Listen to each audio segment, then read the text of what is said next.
This channel does not promote any violent, harmful, or illegal activities. All content provided by this channel is meant for an educational purpose only. Delhi বিস্ফোরণ নিয়ে জোর কদমে তদন্ত চলছে আর এর সঙ্গে পাল্লা দিয়ে রাজনীতিও চলছে। দেশের অভ্যন্তরীণ সুরক্ষা নিয়ে প্রশ্ন তুলছেন বিরোধীরা।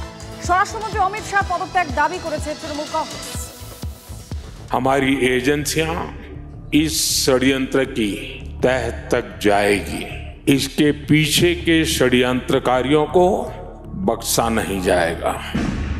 দিল্লি বিস্ফোরণ নিয়ে ভুটান থেকে কড়া বার্তা দিয়েছেন প্রধানমন্ত্রী মোদি। জঙ্গিযোগ খতিয়ে দেখছে দেশের নিরাপত্তা সংস্থাগুলিও। দফায় দফায় চলছে উচ্চ পর্যায়ের বৈঠক। স্বরাষ্ট্রমন্ত্রী অমিত শাহ জানিয়েছেন সব দিক খোলা রেখে তদন্ত চলছে। हम सभी एंगल्स को ओपन रखकर सभी दृष्टि से जांच कर रहे हैं। किसी भी एंगल को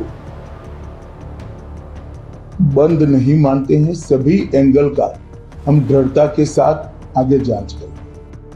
আর এর মাঝেই স্বরাষ্ট্রমন্ত্রী অমিত শাহের পদত্যাগের দাবি তুলেছে তৃণমূল।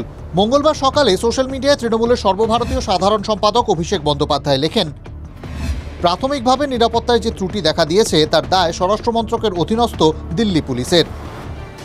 সিট গঠন করে নির্দিষ্ট সময়ের মধ্যে তদন্ত শেষ করার দাবি করেছেন অভিষেক। প্রয়োজনে আদালতের তত্ত্বাবধানে তদন্তেরও দাবি রেখেছেন তৃণমূলের নাম্বার 2।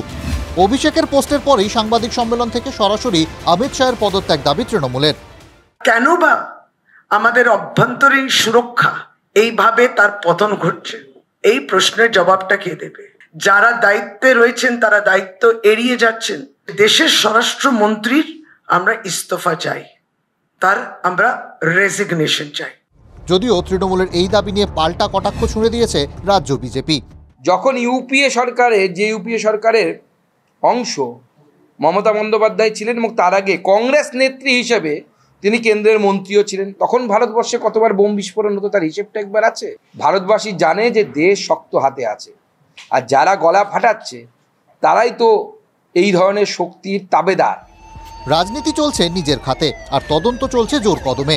বুধবার দুপুরে দিল্লিতে বৈঠকে বসতে চলেছে জাতীয় নিরাপত্তা কাউন্সিল। অপারেশন সিঁদুরের পর এবারই প্রথম বৈঠকে বসতে চলেছে নিরাপত্তা কাউন্সিল। বড় কোনো পদক্ষেপ নিয়ে কি সিদ্ধান্ত হতে পারে বৈঠকে? নজর সেদিকেই। Bureau report, TV9 Bangla.